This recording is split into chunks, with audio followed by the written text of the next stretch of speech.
So the last video we talked about this idea of foundational narratives. So there's narratives that successfully tattoo themselves onto the subconscious or the limbic system of certain people.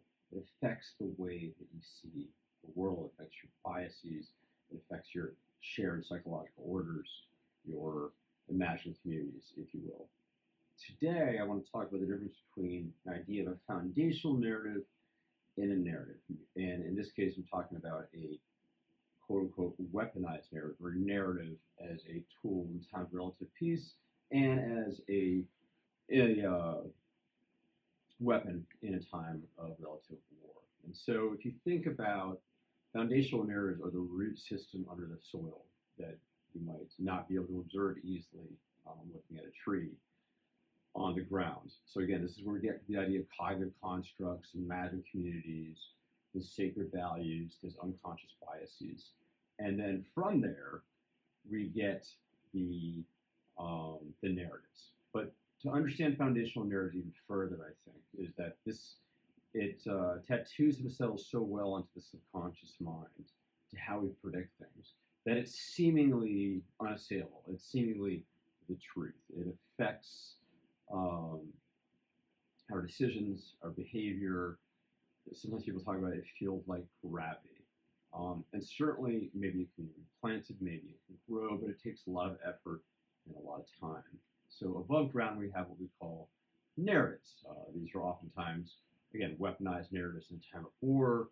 Oftentimes, they're observable, in other words, you can hear them, or perhaps you can read them. That's not always the case.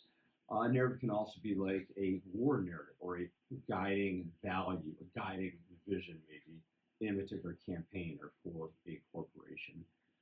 These narratives are based off the foundational narratives. Okay, so the foundational narratives are the roots, and the narratives are the branch system that you see above ground. And they're narratives used with a purpose.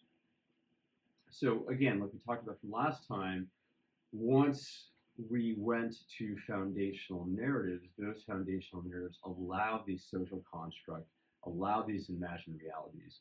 Then in turn, these social constructs in governments today, for example, they focus on narratives in pursuit of protecting or furthering national interests.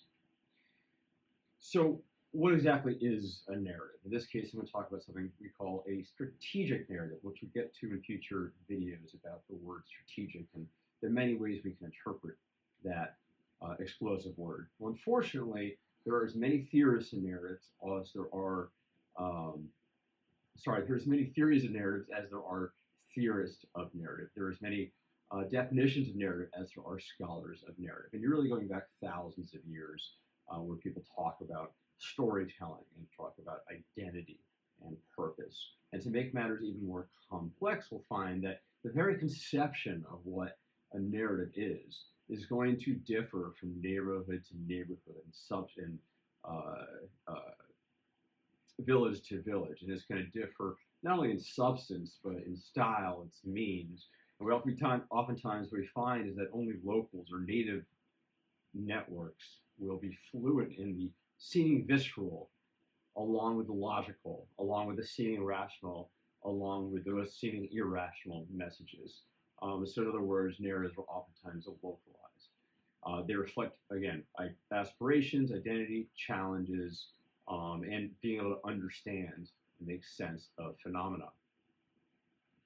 Now, there's many definitions of narrative, like I said, but I found, at least in the last 2,000 years, there are four common definitions that come up time and again.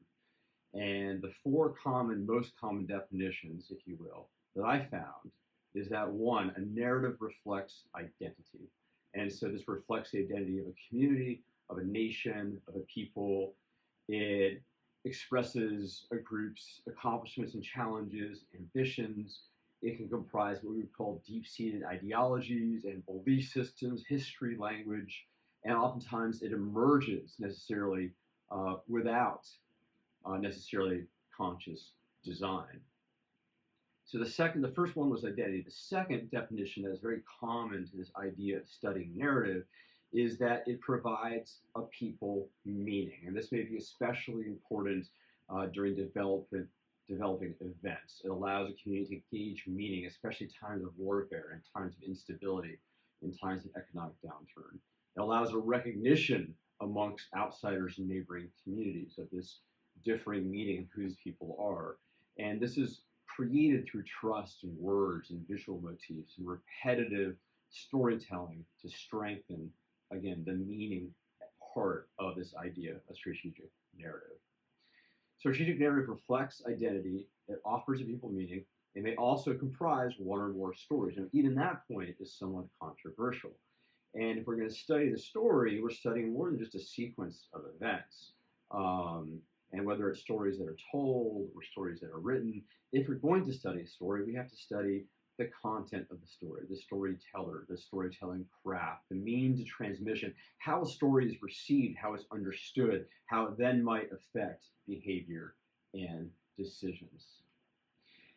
And finally, in addition to reflecting identity, in addition to providing people meaning, in addition to comprising one or more stories, a strategic narrative may also be used with a purpose. And this purpose very often is to inform, so to communicate an idea as clearly as you can, to influence, that is, to affect people indirectly or insensibly, to deceive, which some would consider the other side of the influence coin, which we'll talk about in future videos, or to persuade through what we call logic and evidence, etc. Now, there's no formula for a perfect strategic narrative. There's certainly tens of thousands of videos on YouTube that will tell you there's a formula.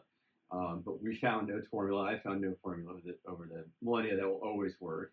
But there are some common traits of successful narratives historically. And something that we're going to talk about in future videos is this idea of seeming unassailability, an idea of brevity and clarity, getting your message or getting your story across in the fastest, most effective way possible, the importance of simplicity, and then we're going to talk also about viral amplification. Thank you.